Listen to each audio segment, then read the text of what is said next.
Assalamualaikum dear students, I hope you will be fine with the blessing of Allah। तो आज हम अपना next जो है वो एक्सरसाइज स्टार्ट करेंगे। तो चलिए स्टार्ट करते हैं। बिस्मिल्लाहिर्रहमानिर्रहीम। ये हमारे पास नेक्स्ट जो टॉपिक है वो है nature of roots of a quadratic equations. ये हम पढ़ेंगे, फिर उसके बाद इससे रिलेटेड क्वेश्चंस करेंगे एक्सरसाइज 4.7 के। क्या है इसमें, we know that the roots of the quadratic equation ax² + bx + c = 0 are given by quadratic formula एस। तो ये उन्होंने क्वाड्रेटिक फार्मूला दिया हुआ है जो कि हमने पढ़ा हुआ है। We see that there are two possible values for x as discriminated by the part of formula +-√b² - 4ac। ये हमने क्वाड्रेटिक फार्मूला पढ़ा हुआ है। इसका इतना सा पार्ट, इतना सा √b² - 4ac को हमने इस एक्सरसाइज में पूरे में इसी को सोल्व करना है। तो the nature of the roots of an equation depends on the value of the expression -4ac which is called its discriminant. तो जो ये वाली वैल्यू है ना -4ac, इस वैल्यू को हम डिस्क्रिमिनेंट बोलते हैं। मतलब अगर क्वेश्चंस में कहा होगा फाइंड डिस्क्रिमिनेंट, तो फॉर्मूला क्या है b² - 4ac।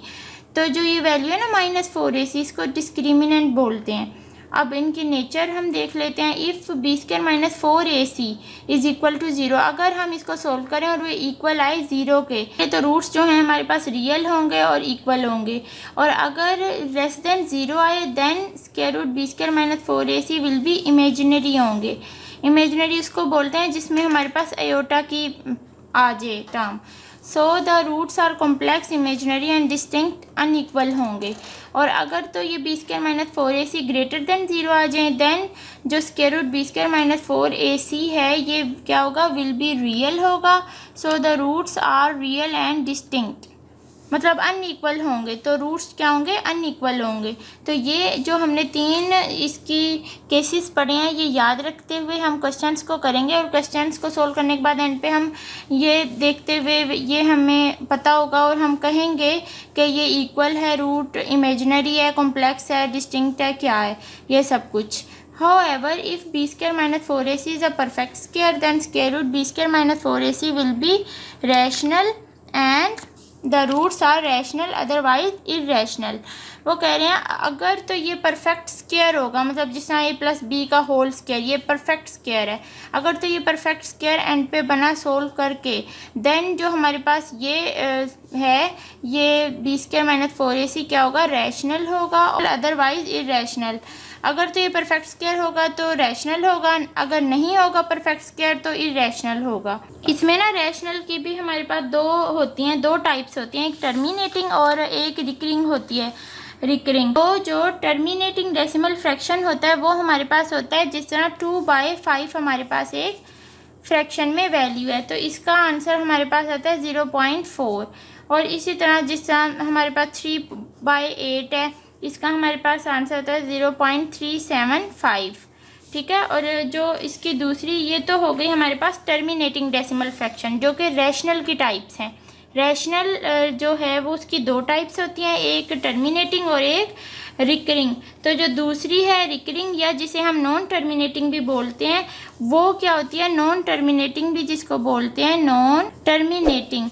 ये किस तरह से होता है, इसमें हमारे पास जो वैल्यू है वो रिपीट होती है। जिससे हमारे पास 2/9 है, ये इसका आंसर क्या है 0.2222 अप टू ये जाई जा रहे हैं। ठीक है, इसमें हमारे पास वैल्यू रिपीट हो रही है। इसी तरह जिसमें 4/11, तो इसमें हमारे पास 0.3636 और ये इस तरह जा रही है। जिसमें 1 या 2 या मोर जो वैल्यूज़ हैं वो रिपीट हो रही हो, तो ये रैशनल की टाइप्स थी 2। इस तरह से यहाँ रैशनल, और अगर तो ये नहीं होगा परफेक्ट स्क्वायर तो इरेशनल होगा। तो चलिए इसके एक्सरसाइज के क्वेश्चन स्टार्ट करते हैं। ये हमारे पास एक्सरसाइज 4.7 है। इधर से हमारे पास ये क्वेश्चन नंबर 1 दिया हुआ है, discuss the nature of the roots of the following equations. कि जो हमारे पास 4 इनके क्वेश्चन दिए हुए हैं वो कह रहे हैं कि नेचर फाइंड आउट करो। सिंपली हमने इसको सोल्व करना है और एंड पे बताना है कि रूट्स अगर इक्वल आया, डिस्टिंक्ट आया, अनइक्वल आया, तो उसको हिसाब से हमने इसकी नेचर बतानी है। क्वेश्चन नंबर 1 है हमारे पास, ये हमारे पास 4 पार्ट्स है, चौथा इसका पार्ट कर रही हूँ। अच्छा, इसमें हमने नेचर बतानी है, तो इसमें हम क्या फाइंड आउट करेंगे? ऑब्वियसली हमने पढ़ा डिस्क्रिमिनेंट फाइंड आउट करेंगे। तो ये जो है हमारे पास, तो इसका डिस्क्रिमिनेंट क्या होगा? डिस्क्रिमिनेंट को हम इस तरीके से शॉर्ट फॉर्म में इस तरह डिनोट करते हैं। तो डिस्क्रिमिनेंट हमने पढ़ा है b² - 4ac होता है, b² - 4ac। तो हेयर इस इक्वेशन में हमारे पास a = 25 है, b = -30 है और c = 9 है। तो अब हम इन वैल्यूज़ को इसमें पुट कर देते हैं डिस्क्रिमिनेंट में। ये हमारे पास -30 का स्क्वायर -4a हमारे पास 25, c हमारे पास कितना है 9 है। अब यहाँ से अगर मैं 30 का स्क्वायर हमें पता है 900 होता है, माइनस इसका भी 900, तो ये आंसर हमारे पास क्या आया? 0। तो अब हम नीचे लिखेंगे एज के जो हमारे पास डिस्क्रिमिनेंट है वो किसके इक्वल है? 0 के। देयरफॉर हमारे पास जो रूट्स है, the root of the equation are rational and equal। ये देखिए हमने पीछे पढ़ा था, अगर हमारे पास डिस्क्रिमिनेंट जो है वो = 0 आ जाए तो जो रूट्स होंगे वो रियल होंगे और रिपीटेड इक्वल का मतलब यही है कि रैशनल होंगे। ठीक है, तो रूट्स हमारे पास रैशनल और इक्वल होंगे।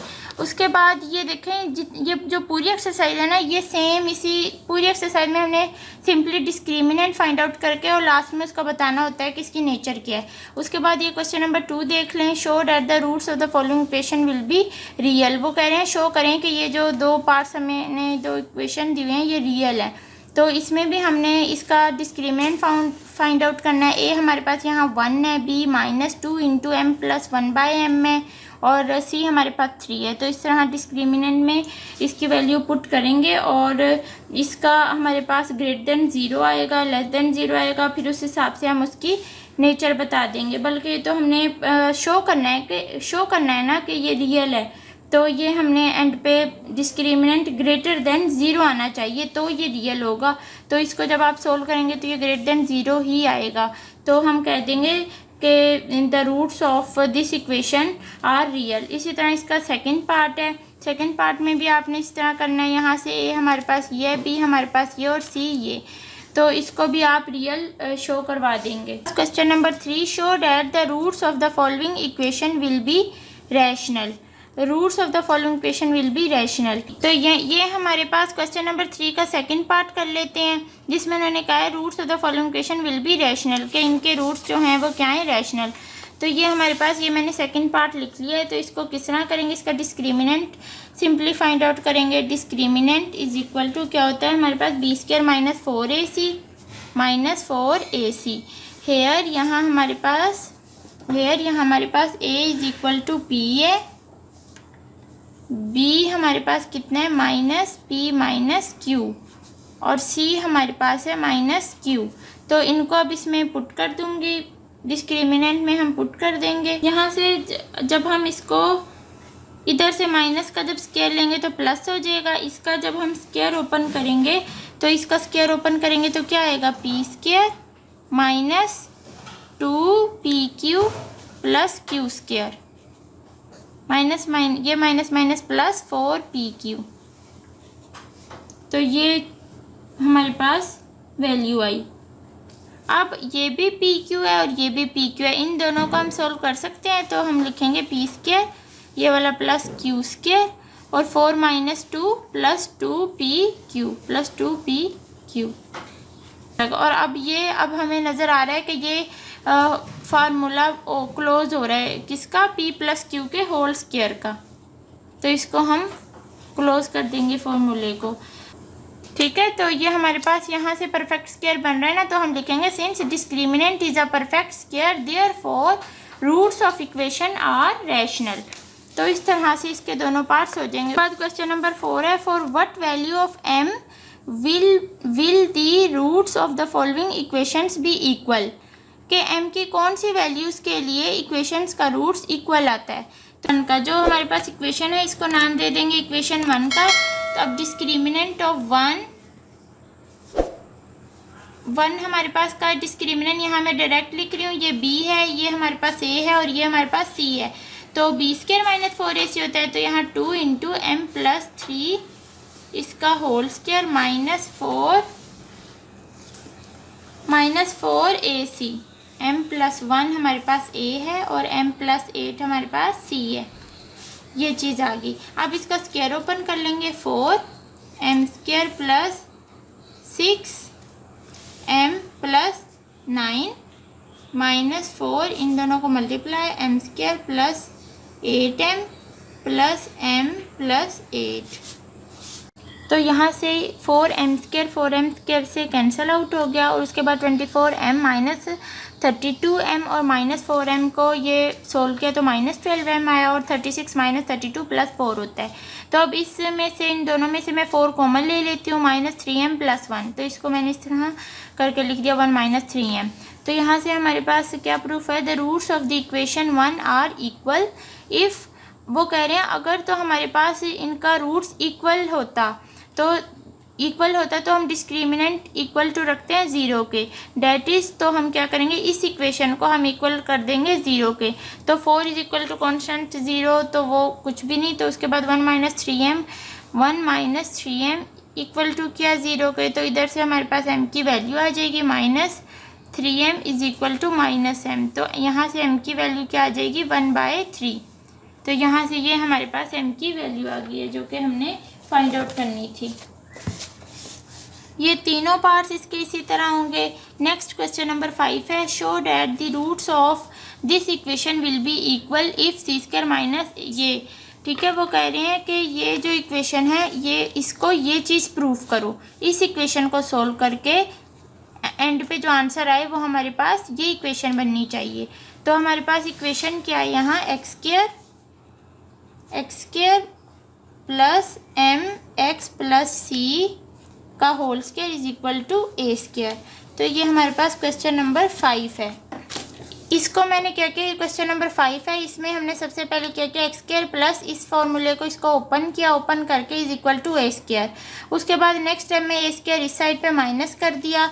अब इधर से एक्स स्क्वायर दोनों में कॉमन है, तो इसको मैं कॉमन ले लूँगी, तो 1 प्लस m स्क्वायर आ जाएगा और ये इसका एक्स स्क्वायर कॉमन आ जाएगा और इसमें 2mcx इसी तरह और plus c square minus a square, ये कांस्टेंट ट्रीट होगा। अब इसमें हमारे पास a हमारे पास ये है, b हमारे पास 2mc है और जो c है वो c square minus a square है।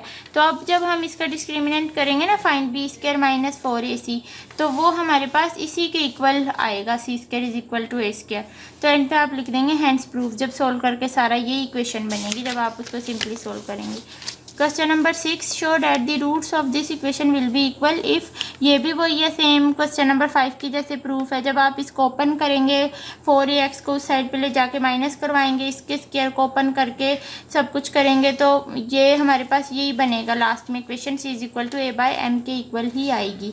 उसके बाद ये प्रूफ है हमारे पास, इसमें आप a square plus b square इन दोनों को इस साइड पे लेकर जाएंगे, ठीक है, ये दोनों इस साइड पे जाएंगे, a स्क्वायर b स्क्वायर हो जाएगा। नेक्स्ट स्टेप में a स्क्वायर b स्क्वायर इस साइड पे आके माइनस हो जाएंगे और इनका स्क्वायर वगैरह ओपन करके ये 5, 6, 7 जो 3 क्वेश्चन है वो उन्होंने हमें कहा हुआ है कि इक्वेशन को सोल्व करके आंसर उन्होंने उसमें ही दिया हुआ है क्वेश्चन में कि ये चीज़ आएगी इस चीज़ को सोल्व करके, तो ये भी आपसे हो जाएगा। उसके बाद ये क्वेश्चन नंबर 8 है, ये हम देख लेते हैं। इसमें हमारे पास इसी तरह एक इक्वेशन दी हुई है, will be equal if either, ये इक्वेशन दी हुई है उसको ये चीज़ प्रूफ करना है। तो क्वेश्चन नंबर 8 कैसे करेंगे ये कर लो। तो इसका डिस्क्रिमिनेंट हम यहाँ डायरेक्ट लिख रहे हैं, तो ये होता है b स्क्वायर 2 इंटू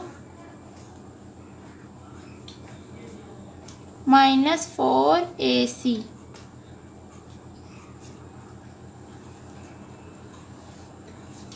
इधर से मैंने क्या किया, इसके स्क्वायर को ओपन किया, इसका 2 का स्क्वायर 4, इसके स्क्वायर को ओपन किया माइनस, इधर से इन दोनों को सिंपली क्या किया, मल्टीप्लाई करवा के हमारे पास ये आ गया। उसके बाद इधर से 4 इंटू ये इसको ब्रैकेट को ओपन कर देंगे, a स्क्वायर c स्क्वायर, ये प्लस का है और ये माइनस का है, ये दोनों कैंसिल हो जाएंगे। इसी तरह हम और देख लेते हैं, कुछ और हो रहा है।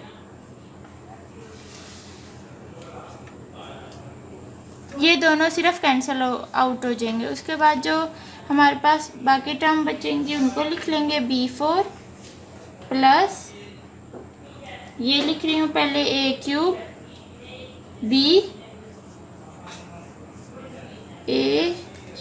b plus bc³ minus 3ab² ये 3ab² किस तरह है, ये -2 और ये -1, -2 -1 -3, ठीक है। तो ये कैंसिल आउट होके जो बाकी टर्म बची वो हम इस तरह लिख दी है। अब इधर से हमारे पास सम में हमें नज़र आ रहा है कि b कॉमन है, तो 4 भी हमारे पास, b4 तो था ही, b भी हम कॉमन लेंगे, तो हमारे पास अंदर टर्म बनेगी b³ plus a³ plus c³ minus 3abc। अगर हम इसको अरेंज करके लिखें तो हमारे पास ये इक्वेशन बनती है a³ plus b³ plus c³ is equal to 3ab, ठीक है। 4b को इक्वल टू 0 करेंगे तो वहाँ से b इक्वल टू 0 आ जाएगा। तो इस तरह से ये हमारे पास जो एक्सरसाइज 4.7 थी ये हमने कंप्लीट कर ली। आई होप आपको समझ आई होगी। तो आप इसकी अच्छे से प्रैक्टिस करें। तो अपना बहुत सा ख्याल रखें, दुआओं में याद रखें और अच्छा पढ़ें। अल्लाह हाफिज़।